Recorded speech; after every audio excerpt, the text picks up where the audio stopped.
Alright, we've got the daily checks for a commuter bus. These are a lot simpler, but still very important, okay? It's a small vehicle. We don't need to check the air filter on these ones, we're just checking oil and water and basic damage, okay? So again, we look at the front of the vehicle, making sure there's no major cracks in the windscreen. Nothing along the body.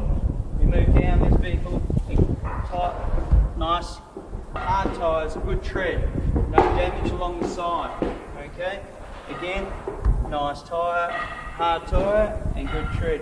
Along the back, no damage, nothing required really for your daily checks at the back. We move along, again you can see there's no damage down the side, just checking grip and tyres.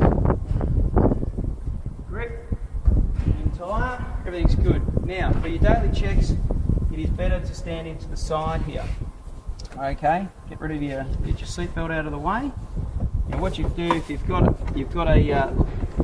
a latch here, okay, you can see the different notches. When we lift it up, we're going to put it onto a little pin on the side here. Okay, first thing you do is lift up the cowling here. Now you've got a clip down the side here, right at the front. See if you can see this.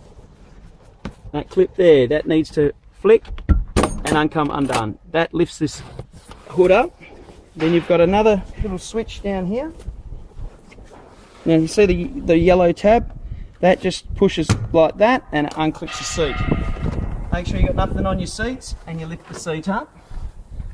This then latches on to the best clip you can and then lock it in. Make sure it's locked in correctly so it doesn't fall back on your head. That's the one.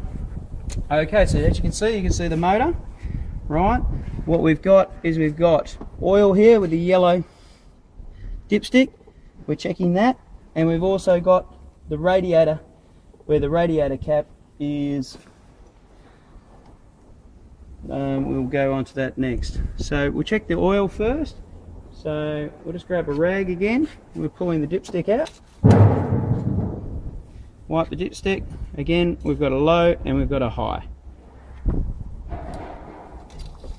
So we dip the oil, pull her out.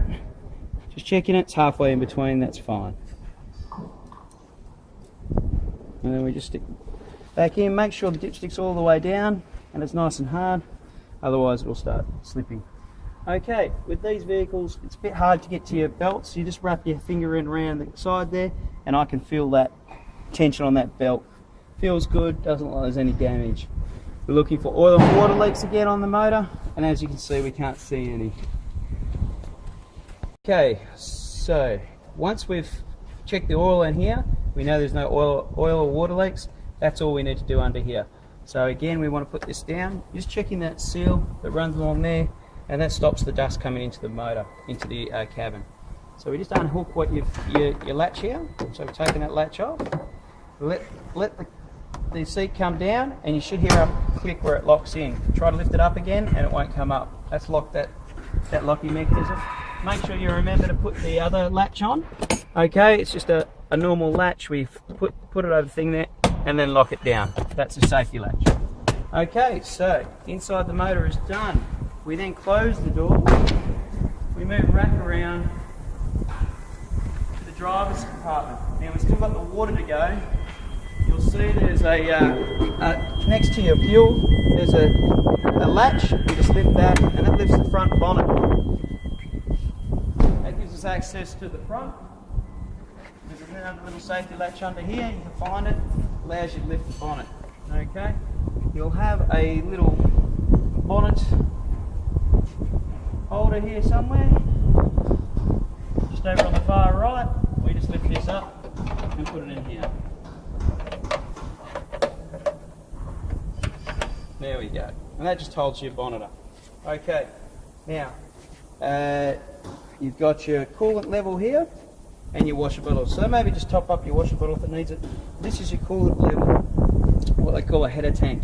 Now normally you have to check your radiator cap. In this case you do not. All you got to do is make sure there's water in your header tank. You can see the level there, it's very straightforward. That's all we've got to see. We're happy with that. We can see brake fluid as well. They're little things that you can look at as well, but at the end of the day, this is the bottle that we're interested in. We need to make sure that it's got water in there. Okay, so we'll just drop the same again. And let's leave it up and give it make sure you hear that nice click, and we've got the bonnet back down. So when we hop into the vehicle, you've got two types, manual and automatic. Automatic, exactly the same as your vehicle. Turn your key on, you should see all of the switches coming up. Now, those beeps you don't need to worry about. They're only on our hire vehicles where we have a key fob. So ignore that blue and silver thing we have down here. So you want to see all your gauges, all your safety stuff come up. Turn it on and you want to see them all go out. If they all go out, then you're right to roll. Again, put on brake for any gear change. And that's your commuter. Happy bussing.